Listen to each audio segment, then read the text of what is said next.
loi sur la maltraitance animale arrive au Parlement et d'abord à l'Assemblée nationale.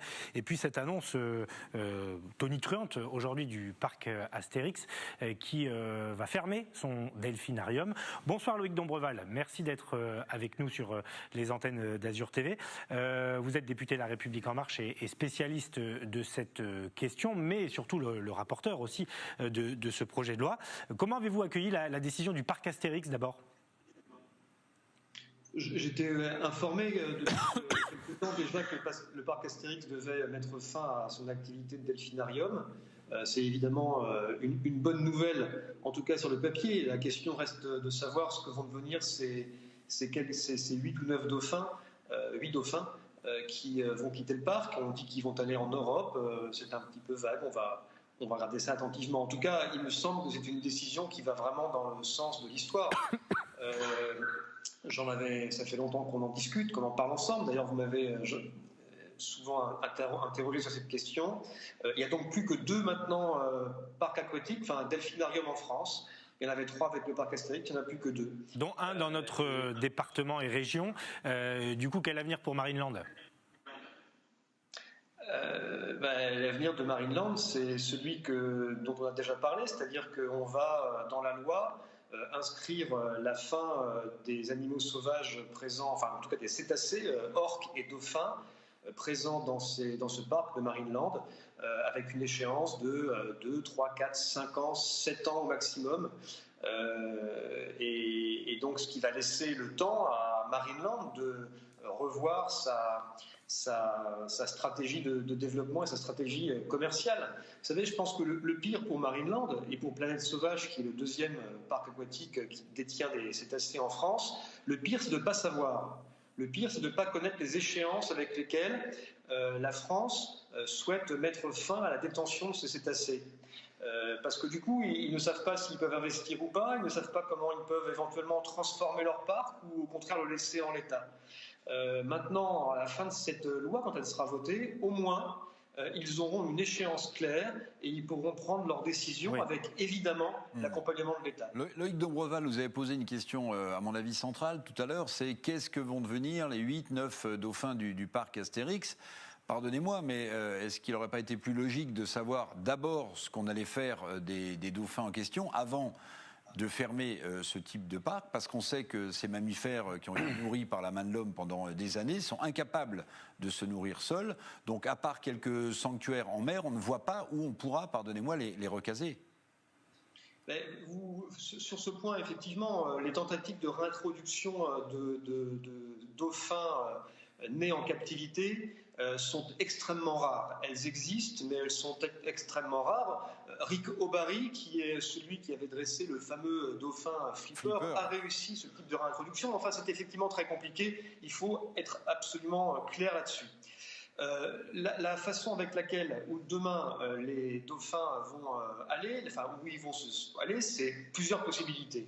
Il y a par exemple en Europe 2 projets de sanctuaires qui existent. Il y en a également un en Polynésie française, 2 projets, un en Italie et un en Grèce, d'autres projets qui fleurissent à Bali ou dans d'autres endroits. Et donc ces projets qui sont en voie d'aboutissement pourraient être des sanctuaires, des bons lieux pour accueillir les dauphins dont on a parlé à l'instant. Et puis, il y a aussi la possibilité de les mettre dans des refuges. Et là encore, il faudra définir précisément ce qu'est ce sanctuaire, ce qu'est ce refuge. Moi, je crois qu'au niveau législatif, ce qui est important, c'est de prendre la décision. Et qu'ensuite, dans les modalités de transition, ça sera au ministère de la Transition écologique de définir les modalités précises. Des solutions existent.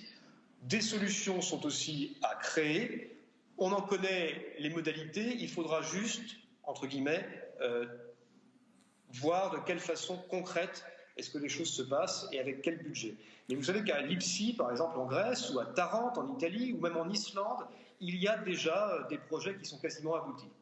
La loi donc arrive demain à l'Assemblée avec de nombreuses mesures, mais des mesures phares quand même, notamment sur la maltraitance très concrète des animaux de compagnie, nos chiens, nos chats. 9 millions de chiens et 6 millions de chats ont élu domicile chez des Français et des Françaises. Et vous proposez avec d'autres députés le durcissement évidemment des peines. Il est question de 3 ans de prison et 45 000 € d'amende en cas de mort de l'animal. Là, on franchit un cap dans la judiciarisation des affaires. Vous savez, aujourd'hui, la peine maximale pour un acte de cruauté sur un animal, c'est 2 ans et 30 000 € d'amende. Je répète toujours cet exemple, mais quand vous détruisez le bien d'autrui ou quand vous détruisez un bien public, c'est au minimum 3 ans et 45 000, voire 5 ans et 75 000 € d'amende. Donc détruire un bien est plus pénalisé, plus sanctionné que tuer, même avec des actes de maltraitance et de cruauté, un animal, être vivant, doué de sensibilité. Il y a quelque chose là qui est choquant, me semble-t-il. Et je ne suis pas le seul à le trouver. Donc il faut qu'on renforce ces peines. Ce renforcement de peine, c'est également un message et une forme de symbole qui est adressé aux magistrats, aux juges, aux maltraitants, à tous ceux qui, un jour, pourraient maltraiter un animal. Et je crois que cette vertu-là, elle est aussi importante.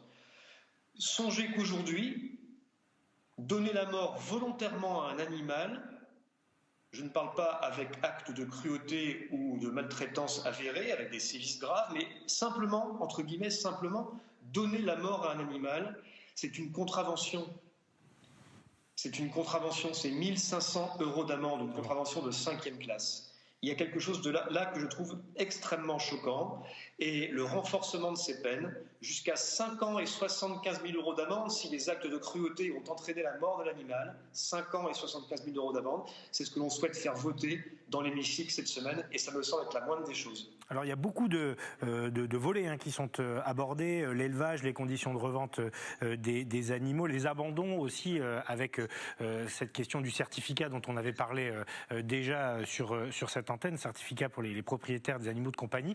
Un dernier mot sur la proposition d'Éric Pauget, qui est parlementaire comme vous des Alpes-Maritimes, sur la corrida. C'est vrai que c'est un débat en France depuis de longues années. Est-ce qu'à titre personnel, vous êtes pour qu'on légifère rapidement sur cette question? Je suis à titre personnel, mais à la limite, qui est intéressé par mon avis personnel? En tout cas, à titre personnel, je suis... À vos électeurs, vous êtes un représentant de la nation. Oui, enfin, je veux dire, là, il s'agit d'un sujet national, et en l'occurrence, sur la corrida, j'y suis évidemment absolument opposé. Simplement, je dis à Éric, qui est un copain et un collègue, et il le sait bien, d'abord, la corrida ne peut venir s'incruster dans la proposition de loi maltraitance que l'on vote cette semaine, parce que cette proposition de loi est centrée sur l'animal de compagnie, chien-chat, et sur la faune sauvage captive, on en a parlé, orques, dauphins, etc., visons, premièrement. Et deuxièmement, des propositions de loi,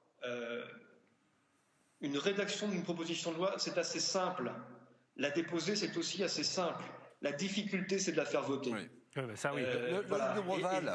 Et là, je peux vous dire qu'avec le temps qu'on a à passer sur le sujet de cette semaine, le fait que la proposition de loi de cette semaine va procédure accélérée avec le Sénat, fait qu'elle va être votée. Et c'est ça qui est important. Vous parlez d'une loi centrée sur les animaux de compagnie et la faune sauvage. Quid des élevages industriels? Vous avez sans doute vu cette nouvelle vidéo de l'association L124 sur un élevage terrible de cochons où les animaux sont morts et en décomposition. Est-ce que la cruauté contre des animaux pourrait aller jusque y compris dans le cadre d'élevage industriel?